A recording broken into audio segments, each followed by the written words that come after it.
이 새벽에 주 앞에 나오신 분들을 진심으로 환영합니다. 찬송가 264장 찬양 드리겠습니다. 찬송가 264장입니다.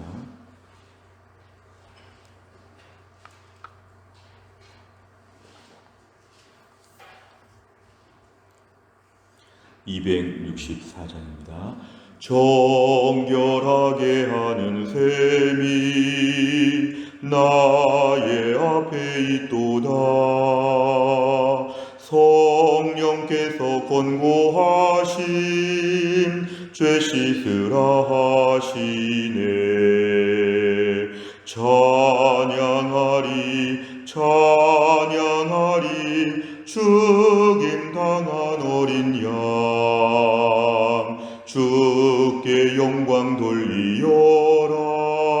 우리 죄를 씻어 주셨네. 나의 가는 길이 좁고 내 뜻대로 안 돼도 모든 욕심 다 버리고 주만 따라가겠네. 찬양하리 죽임 당한 어린 양 주께 영광 돌리어라. 우리 죄를 씻어 주셨네. 나의 마음 제단 위에 불길같이 타올라 영원토록 찬양하며 주께 영광 돌리네. 찬양하리 죽임 당한 어린 양 주께 영광 돌리어라. 우리 죄를 씻어 주셨네. 한량없는 주의 은혜 나를 영접하셨네. 내가 지은 모든 죄와 허물 용서하셨네. 찬양하리 죽임 당한 어린 양 주께 영광 돌리어라. 우리 죄를 씻어 주셨네. 성부 하나님께 영광, 성자 예수께 영광, 성령님께 또한 영광 모두 돌려드리네. 찬양하리 죽임 당한 어린 양 주께 영광 돌리어라. 우리 죄를 씻어 주셨네. 아멘. 하나님 말씀은 누가복음 3장입니다. 누가복음 3장 1절부터 14절까지입니다. 신약성경 91페이지 누가복음 3장 1절부터 14절까지의 말씀,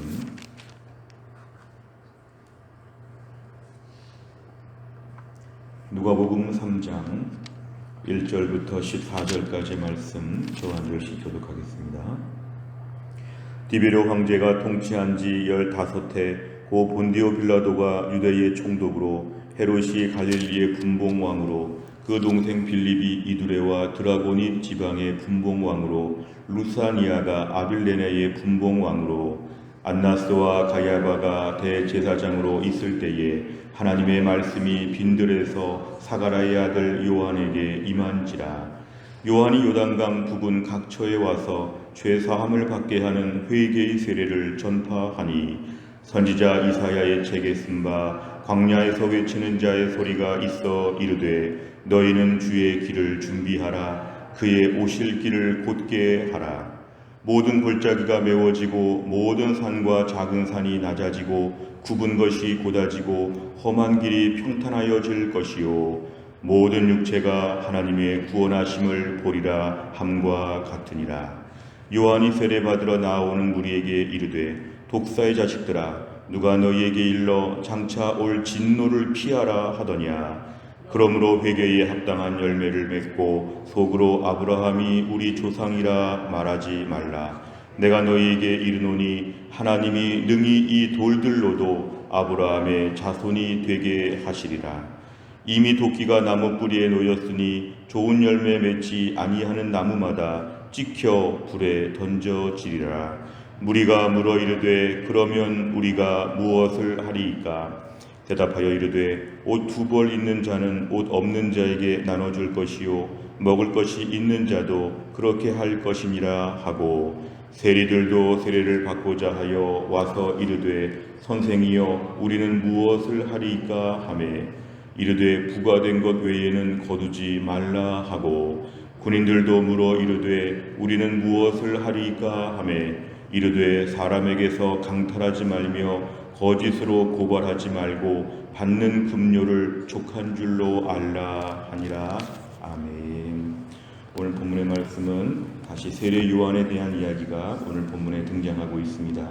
오늘 1절에 보니까 디베료 황제, 로마의 황제 티베리우스 황제를 오늘 얘기합니다.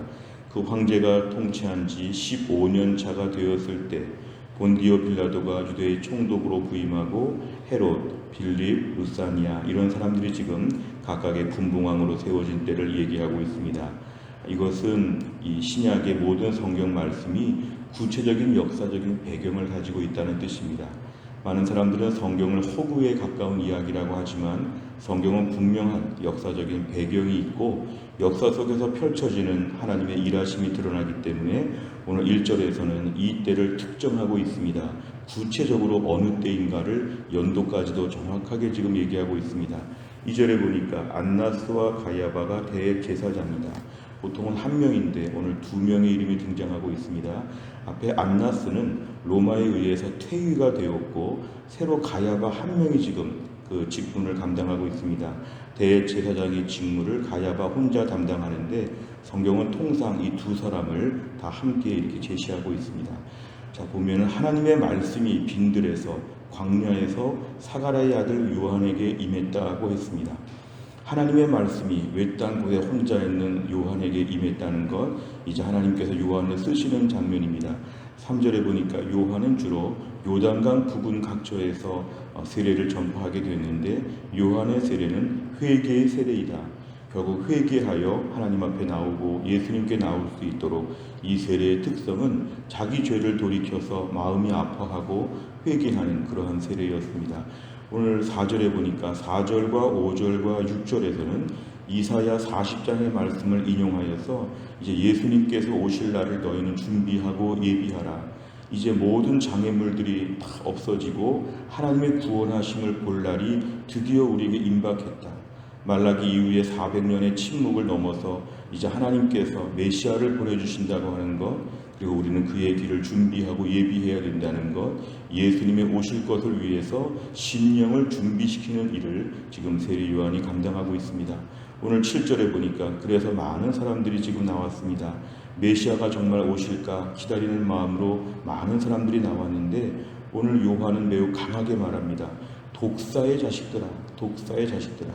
자기 죄에 빠져서 메시아를 기다리면서도 메시아가 오면 안 될 것 같은 모순된 삶을 살고 있는 악한 사람들을 향해서 독사의 자식이라고 강하게 얘기합니다. 한 명 한 명을 마치 귀하게 영접하지 아니하고 이들에게 매우 심각하게 지금 말을 하면서 회개하게 만들고 두렵게 만드는 것입니다. 장차 올 진노가 너희들에게 있을 것이다. 이 독사의 자식들아. 그러나 사람들은 이런 말을 들으면서도 점차 많이 모였던 것 같습니다. 오늘 8절에 보니까 요한의 메시지는 회개의 세례를 전파하면서 많은 사람들이 지금 회개한다고 나올 때 회개를 입술로만 하지 말고 8절에 회개에 합당한 열매를 맺으라. 그렇게 가슴 아프고 그렇게 잘못했다고 생각이 되면 열매가 있어야 되는데 그 열매는 행위로 드러난 것이고, 오늘 8절에 회개에 합당한 열매는 11절, 12절, 13절, 14절입니다. 11절 이하에 너희가 이런 식으로 너희가 변화되어야 한다는 것이죠. 11절로 좀 보시면 옷 두 벌 있는 자는 옷 없는 자에게 나눠주는 거 회개에 합당한 열매이고, 먹을 것이 없는 자도 먹을 것이 있는 자는 없는 자에게 나눠주는 것. 12절에 세례들, 세금 징수하는 공무원들에게 하는 것은 뭐냐면 부과된 것 외에는 거두지 말라. 당시 로마의 식민지 시대 가운데 세금을 걷는 사람들은 부과된 것 이외에 많이 걷어서 착복하고 이것으로 부자가 되었습니다. 삭개오의 말에서 알 수 있는 것처럼 항상 더 많이 걷는데 사람들은 거기에 대해서 이의를 제기할 수 없는 것은 이것이 로마 행정부의 권세와 같이 오기 때문에 함부로 싫다는 말도 못하지요. 억지로 세금을 많이 내야 되는데 세례 요한은 너희가 그러면 안 된다. 너희가 부과된 것만 거둬라 이렇게 얘기합니다. 14절에 당시 군인들도 있었는데요.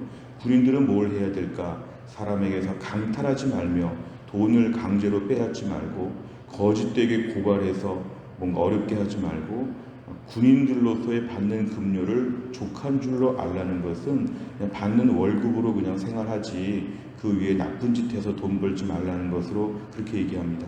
이게 바로 8절에서 말하는 회개에 합당한 열매입니다. 당시 많은 사람들은 회개에 합당한 열매를 맺지 않고 그냥 회개하고 가슴 아파하고 부끄럽고하고 아무 삶의 변화는 없었다는 걸 알 수 있고, 8절에 보면은 아브라함의 자손이라는 것만으로 굉장히 위세를 삼았습니다. 굉장히 자랑하고 다녔습니다. 아브라함의 믿음은 본받지 않고 아브라함의 자손이라는 것만 내세우며 살았던 사람들을 독사의 자식이라고 하면서 지금 매우 통렬하게 얘기하고 있습니다. 9절에 보면은 도끼가 나무 뿌리에 놓였다는 것은 이미 심판이 집행되고 앞으로 너희가 큰 어려운 형벌을 받을 것이다. 그래서 오늘 본문에 회개에 대한 세례, 회개에 대한 강력한 메시지가 오늘 본문에 소개되고 있습니다. 오늘은 8절 말씀을 중심으로 우리가 함께 말씀을 보겠습니다. 내용 관찰을 보시면, 첫째, 세례 요한은 요단강 부근에서 백성에게 무엇을 전파하며 권고합니까? 3절에 보니까 회개의 세례를 전파한다. 죄 사함을 받게 하는 회개의 세례를 전파하고, 8절에 보니까 회개에 합당한 열매를 맺어야 된다. 이걸 지금 매우 강조하고 있습니다. 공통적인 말은 회개에 대한 것입니다. 두 번째를 보면 세례 요한은 회개에 합당한 열매를 맺는 방법을 묻자 어떻게 답합니까? 이 8절에 나와 있는 회개에 합당한 열매는 11절 이하에서 우리에게 얘기해주고 있습니다. 옷을 나누고 음식을 나눈다는 것, 사실은 욕심 있는 사람에게는 매우 어려운 일이죠. 옷이 있어도 더 있어야 되지. 옷 두 벌 있는 자는 세 벌, 네 벌, 10벌을 지금 살려고 하지 나눠줄 생각을 전혀 못하는데 옷이 두 벌만 있어도 나눠주라. 음식이 있어도, 더 비싼 음식이 많이 있어도 너희가 지금 있는 음식 가지고 여유가 되면 나누라. 세리와 군인들, 자신이 받는 월급에 만족하지 못하고 세리와 군인의 권세를 이용해가지고 더 많은 걸 탈취하고 그렇게 하지 말고 너희가 지금 있는 삶에 만족하라. 오늘 결국 세례 요한이 말한 것은 특별히 종교적인 회개라기보다는 일상의 삶에서의 열매입니다. 일상의 삶에서 누가 봐도 알아볼 수 있는 것이죠. 불신자가 봐도 알아볼 만한 일상의 삶에서의 회개의 변화가 필요하다는 것을 오늘 본문에 강조합니다. 세 번째를 보면 회개에 합당한 열매를 맺는 방법이 이웃사랑과 연결되는 이유는 무엇입니까? 회개에 합당한 열매를 가지고 하나님 앞에서 신앙적인 부분에서의 변화를 얘기하지 않고 오늘은 특별히 일상의 삶, 특별히 이웃과 연결된 부분을 오늘 유독 얘기하고 있는 것에 오늘 좀 주목해 보자는 것입니다. 결국 우리가 오늘 믿음 생활하고 회개하고 변화되고 하는 모든 삶은 일상에서 드러나는 것이 매우 필요함을 강조합니다. 일상에서 우리 가족들도 알아보고 옆집 사람들도 알아보고 뭔가 주변 사람들 앞에 드러나는 삶으로 우리가 오늘 회개의 열매를 맺는 것이 우리에게 필요하다는 뜻입니다. 추상적인 것도 아니고 막연한 것도 아니고 매우 구체적인 것입니다. 그러니까 옆에 있는 사람이 내가 옷을 주니까 왜 주는가? 내가 회개하고 하나님 앞에 은혜를 구하다 보니까 이것을 줄 마음이 생겼습니다. 이렇게 나눠주는 것이 매우 중요함을 우리에게 보여줍니다. 우리에게 매우 두려운 말씀입니다. 오늘도 우리가 이 땅을 살면서 회개한다 많이 할 때에 그 회개하는 것에 열매를 맺지 못할 때가 많습니다. 좀 불편하거나 좀 감정적으로 좀 미안하거나 조금 부끄럽거나 찜찜하거나 이런 정도를 가지고 우리는 회개했다 이렇게 말하는데, 오늘 성경 말씀은 매우 적극적입니다. 매우 적극적입니다. 그 일에 있어서 확연한 변화가 우리에게 있어야 된다는 것을 강조합니다. 11절, 12절, 13절, 14절 이런 말씀들은 너무도 확실한 변화들인데, 우리가 이러한 열매를 맺도록 우리가 노력하고 기도해야 된다는 것을 우리에게 강조합니다. 네 번째를 보면, 죄를 회개한 사람에게 변화된 삶의 모습이 나타나야 한다는 사실에서 무엇을 느낍니까? 나는 과연 매일매일 말씀을 보고 있는데, 매번 공예배, 주일 예배를 참석하고 있는데 나의 삶이 변화된 모습이 있는가? 아니면 변화되지 않고 그냥 회개하는가? 감정적인 회개만 하는가? 행동에 옮기는 회개를 하는가? 바로 이런 부분입니다. 오늘 우리가 말씀 앞에서 기도할 제목은 내 삶에 있어서 확실한 변화와 구분된 삶을 살 수 있도록 하나님 도와주시옵소서. 매일 말씀을 보기 때문에 매일매일 하나님 앞에 회개할 것이 필요한데, 회개할 때의 삶으로 회개가 드러나게 하여 주옵시고, 우리의 자녀들이 볼 때, 옆집 사람들이 볼 때, 주변 사람들 앞에서 내가 회개한 것이 삶으로 드러날 수 있도록 하나님 도와주시옵소서 기도 제목입니다.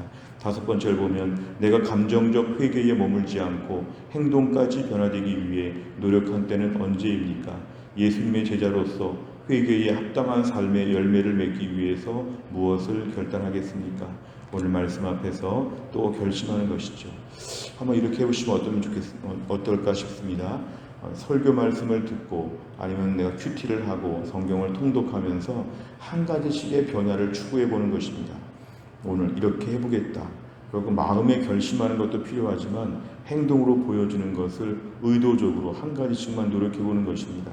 지난주 설교 말씀을 보면 우리가 한 몸이라고 하면 우리 공동체의 다락방과 전도회 안에서 한 가지 노력을 해보는 것이죠. 어떻게 하면 이것을 내가 드러낼 수 있을까? 어제 말씀에서 하나님의 때에 대한 말씀을 들으면 내 삶에 불안하고 초조한 것에 대해서 담대함을 선포하고 그것 때문에 생활 계획표를 다시 한번 짜보면서 좀 마음의 여유와 평안함을 누리는 것, 매일매일 말씀을 들을 때마다 한 가지씩의 결단들을 해보는 것이 우리에게 참 중요합니다. 말씀을 많이 들었으면 말씀 하나에, 결단 하나에 삶의 변화까지, 이 세 가지가 삼박자를 이루어야 합니다. 말씀 듣고 결단하는 것에서 우리가 대부분 멈추지요. 말씀 듣고 결단하고 행동 하나, 마치 씨앗을 뿌렸는데 꽃이 피고 열매 맺고 이러한 과정처럼 꽃은 폈는데 열매가 안 핀다.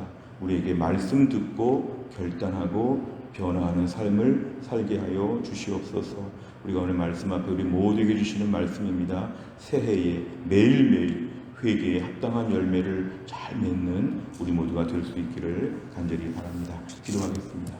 하나님 아버지 감사합니다. 오늘도 이 새벽에 하나님이 저희를 깨우시고 주 앞에 나와 말씀 붙잡고 기도하며 하나님께 엎드리게 하여 주심을 감사합니다. 오늘 말씀 회개에 합당한 열매를 맺으라고 하였는데 우리 자신을 돌아보면 회개하는 것까지 오는 것도 힘들고 회개할 때도 감정적으로만 회개하고 그냥 미안한 마음을 가질 때가 많고 의욕만 앞설 때가 많고 삶의 변화는 하나도 없을 때가 너무도 많습니다. 우리의 부족한 부분을 용서하시고 새해에 매일매일 회개에 합당한 열매를 맺게 하여 주시어서 실생활이 변화되고 일상이 바뀌는 삶을 살게 하여 주시고 믿음이 없는 자녀들과 믿음이 없는 불신 이웃들 앞에서 회개에 합당한 열매를 매일 보여줄 수 있는, 열매를 꺼내서 보여줄 수 있는 우리의 구별된 믿음의 삶이 될 수 있도록 인도하여 주옵소서. 오늘도 교회 안에 약한 분들을 하나님이 고치셔서 김혜용 권사님과 유동엽 성도님과 하나님 아버지 또한 신효승 권사님과 함재열 집사님과 우리 천은필 집사님을 하나님이 함께 하셔서 주의 은혜 가운데 강건하게 회복되게 하여 주시며 오늘도 우리에게 모든 성도들의 삶에 건강을 붙잡아 주시고 직장 생활에 하나님이 함께 하여 주시고 공부하는 자녀들의 앞길이 열려지게 하여 주시고 하나님 대학의 입시와 또한 취업과 또 결혼과 모든 앞날의 과정을 위해서 기도하는 주의 백성들 자녀들 하나님이 다 축복하여 주시고 인도하여 주옵소서. 또 한 날의 모든 삶을 주님께 의탁하오며 예수님의 이름으로 기도하옵나이다. 아멘. 목요일마다 기도하는 100대 기도 제목, 오늘은 지역사회와 다음 세대를 위해서 기도합니다. 57번부터 70번까지 오늘 꼭 기도해 주시기 바랍니다. 오늘 월평일동 동장님이 4시에 찾아오신다 그래서 우리 월평일동 동장님을 또 만나게 되어 있습니다. 지역 사회 가운데 우리 교회가 잘 섬기는 교회가 될 수 있도록 또한 기도해 주시기를 바랍니다. 주기도문 하겠습니다. 하늘에 계신 우리 아버지여, 이름이 거룩히 여김을 받으시오며 나라의 임하옵시며 뜻이 하늘에서 이룬 것 같이 땅에서도 이루어지이다. 오늘날 우리에게 일용할 양식을 주옵시고 우리가 우리에게 죄 지은 자를 사하여 준 것 같이 우리 죄를 사하여 주옵시고 우리를 시험에 들게 하지 마옵시고 다만 악에서 구하옵소서. 대개 나라와 권세와 영광이 아버지께 영원히 있사옵나이다. 아멘.